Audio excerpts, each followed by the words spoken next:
কেউ কথা রাখেনি। ৩৩ বছর কাটল, কেউ কথা রাখেনি। ছেলেবেলায় এক বষ্টমী তার আগমনী গান হঠাৎ থামিয়ে বলেছিল, শুক্লা দ্বাদশীর দিন অন্তরাটুকু শুনিয়ে যাবে।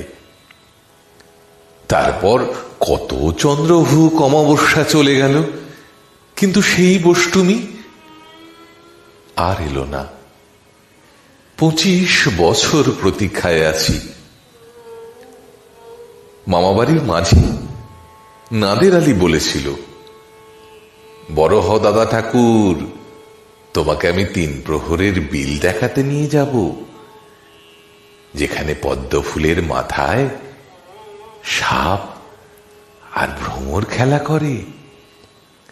নাদের আলী, আমি আর কত বড় হব? আমার মাথায় ঘরের ছাদ ফুঁড়ে আকাশ স্পর্শ করলে তারপর তুমি আমায় 3 প্রহরের বিল দেখাবে? একটাও রয়্যালগুলি কিনতে পারিনি কখনো। লাঠি লজেন্স দেখিয়ে দেখিয়ে চুষেছে লস্কর বাড়ির ছেলেরা।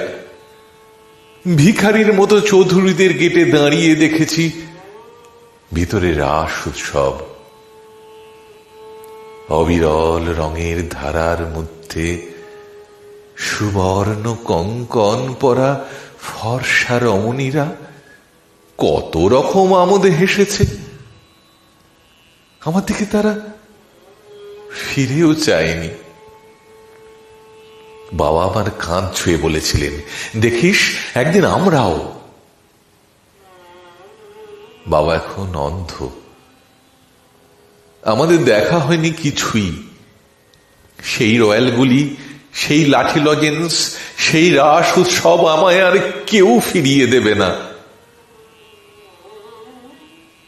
বুকের মধ্যে সুগন্ধি রুমাল রেখে বরুণা বলেছিল, যেদিন আমায় সত্যিকারের ভালোবাসবে সেদিন আমার বুকেও এরকম আতরের গন্ধ হবে। ভালোবাসার জন্য আমি হাতের মুঠোয় প্রাণ নিয়েছি। দুরন্ত ষাঁড়ের চোখে বেঁধেছি লাল কাপড়। বিশ্ব সংসার তন্ন তন্ন করে খুঁজে এনেছি 108টা নীল পদ্ম, তবু কথা রাখেনি বরুণা।